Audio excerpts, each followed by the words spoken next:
요즘에 마동석 씨가 굉장히 활발하게 활동을 하는데 뭐 팀이 있습니까? 그 주변에? 네, 굉장히 좀 특이한 케이스인데 보통 네. 배우들이 매니지먼트 스타를 만들어가지고 일을 하는 경우는 종종 있는데 마동석 씨 같은 경우는 그게 아니라 팀 고릴라라는 뭐 회사를 만들었는데 영화를 기획하는 회사입니다. 약간 지금 봤을 때는 지금 어떤 형태의 영화를 만들자 기획해가지고 그 시나리오작까지 하는 그런 회사로 보여지는데 영화 시나리오는 어떤 뭐 시나리오 작가가 시나리오 써가지고 영화가 되는 경우도 있지만 네. 팀으로 해가지고 함께 논의해가지고 시나리오를 만들고 또 감독까지도 이 시나리오 작업에 참여하는 경우도 많이 있거든요.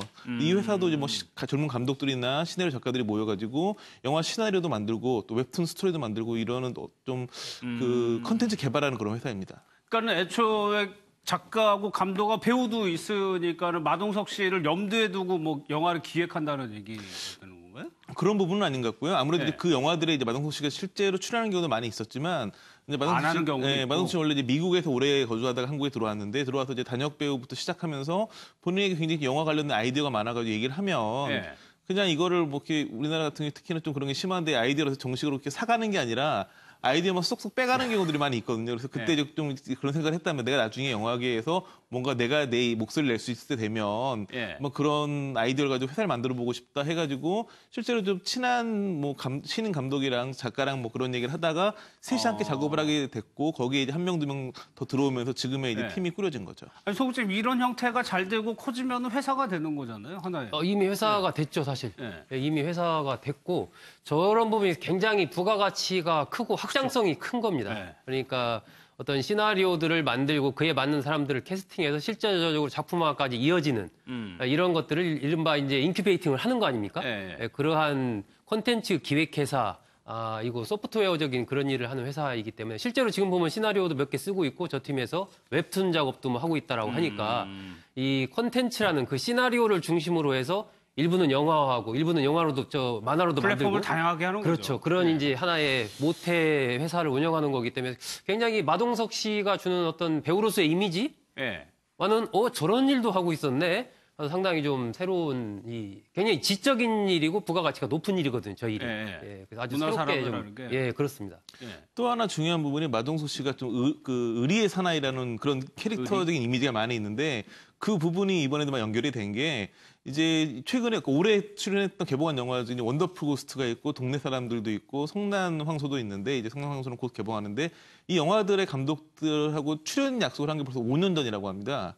5년 전에. 예, 그 당시에 본인이 굉장히 크게 다쳐가지고 막 병원에서 좀 많은 좀 병수발이 필요한 시점에 자기를 도와줬던 그런 동료들이었는데 그 당시에 너무 고마워가지고 5년 전에 이미 내 출연해주면 약속을 했었다고 하고 근데 이 영화들의 공통점이 뭐냐면 그 본인이 이끌고 있는 팀 고릴라가 거기다 가세에 있거든요. 그러니까 본인이 이런 어떤 콘텐츠를 만드는 회사를 만들어가지고 본인이 약속했던 감독들과 함께 작업을 하는 거죠. 그러다 보니까 본인이 의리를 지키는 부분에서 약속을 지켰다라는 부분에서도 의미가 있고 그런 부분을 콘텐츠 개발하는 회사로 연결했는데 이 부분은 요즘 유튜브나 이런 동영상 시장이 워낙 커지고 있기 때문에 네. 굉장히 작은 부분까지가 콘텐츠를 다양하게 만들 수 있기 때문에 지금 아직은 뭐 그 마동석이라는 배우 한 명이 출연한 영화로 국한되어 있지만 네. 굉장히 확장성 큰 아이템으로 보입니다. 그러니까 5년 전에 약속을 했다가 아마 그때는 마동석 씨가 지금처럼 인기가 많지는 않았을 텐데 이 정도까지 이제 스타가 되면은 좀 안 할 수도 있는 거잖아요. 몸값이랑 이게 올라가니까. 근데 본인이 참 그 인터뷰에서 명확한 설명을 했더라고요. 네. 정은 그냥 일상생활에서 갚을 수도 있다.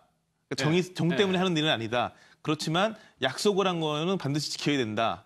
그러니까 이 그런 부분들은 도와준 거에 대한 정이 쌓여서 하는 일이 아니라 그 당시에 약속한 걸 지키는 거다라고 얘기를 하는데 네. 굉장히 뭐 그 어떤 본인의 어떤 평소 이미지 철학이네요.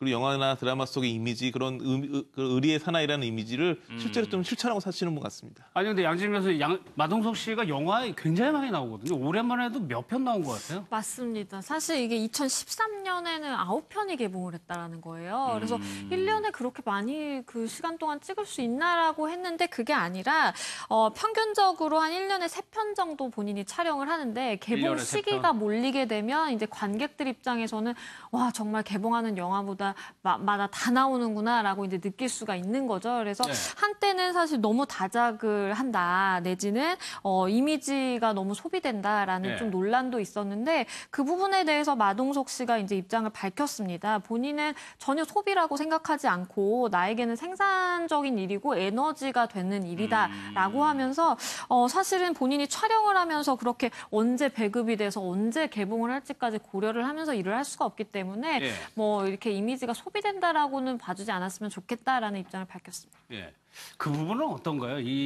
원빈 씨 같은 경우는 영화 안 하잖아요, 지금. 그러니까 지금 1년에 한 3편 정도 한다라는 걸 정상적으로 얘기를 하면서 6편이 나오게 되는 경우에는 그 시점이 몰릴 뿐이다 얘기를 했는데 예. 사실 영화 배우가 그러니까 조단역 배우가 분량이 많지 않은 경우는 모르겠지만 주연급 배우나 거의 조주연급 되는 배우가 1년에 3편 한다는 얘기는 거의 안 쉰다는 얘기거든요. 왜냐면 보통 영화 한 편이 짧게 찍으면 2달, 보통 한 서너 달 걸리거든요. 서너 달. 그러니까 한 서너 달 걸린다고 치면 1년 내내 영화를 촬영해야지 1년에 3편 정도를 그렇죠. 찍을 수 있는 네. 거거든요. 물론 그렇게 3편을 다 찍어놨어도 개봉 일정이 밀리면 뭐 그 다음에는 뭐 1년에 한 편밖에 개봉 안 하는 애도 있을 수 있고 뭐 6편 개봉하는 시기도 있겠지만 그거는 뭐 배급 스케줄에 따른 거고 예. 근데 배우가 한 1년에 3편 찍는다고 하면 정말 안 쉬고 하는 거라고 볼 수 있습니다. 예. 또 하나가 양진미 변호사님 지금 예정화 씨하고 공개 연애 중인데 그 부분도 이제 활동을 하니까 좀 질문이 있나 봐요. 그렇습니다. 근데 네. 그때마다 굉장히 가감없이 이제 자신 있게 이렇게 입장을 밝히는데요. 네.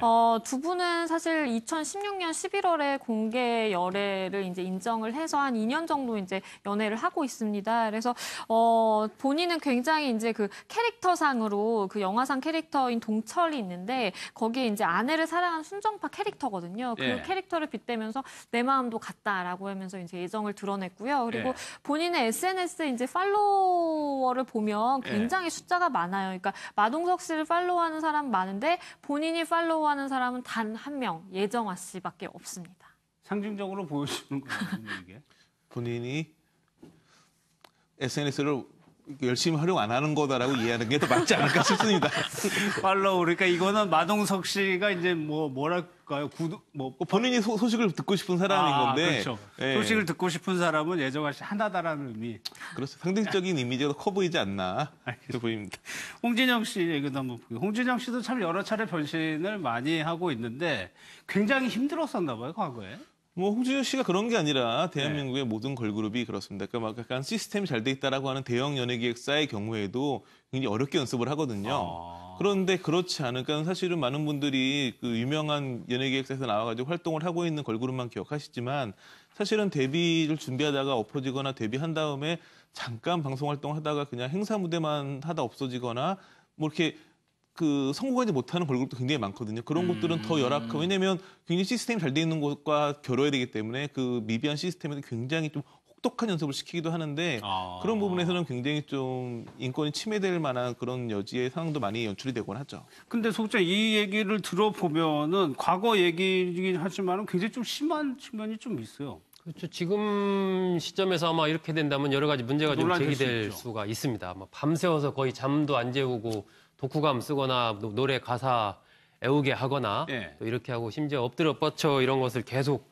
시키고 그리고 힘들어서 쓰러지면 뭐 여성 매니저가 막 발로 팍팍 차기도 했다 막 이런 얘기 하니까 이 과거에 예를 들면 남자들 같은 경우 저도 군대 생활할 때 이럴 때 그때 이제 구타 같은 거 물론 그때도 그걸 엄벌한다고 했지만 예. 그때는 그래도 그런 것들이 좀 존재했지 않습니까? 지금이랑 많이 다르잖아요. 마찬가지로 홍진영 씨 데뷔할 때의 문화와 지금도 굉장히 다르기 때문에 뭐 어렵게 이제 그 데뷔하는 시절에서의 그런 걸 회고하면서 한 얘기이긴 하지만 우리가 보는 어떤 성공한 연예인들 말고 그렇지 않은 연예인들은 사실 지금도 어디선가 네. 저런 일을 당하는 그 지망생들이 있을 수가 있어요. 보이지 않아서 그걸 어떻게 참고 견디면 나도 성공할 수 있을 것이다 이런 생각을 하고 하는 경우가 있을 수가 있는데 워낙 시대가 많이 바뀌었기 때문에 그런 부분들은 정말 이 기획사나 이런 데에서도 조심해야지 과거의 어떤 그러한 관념을 가지고 그대로 네. 하다가는 오히려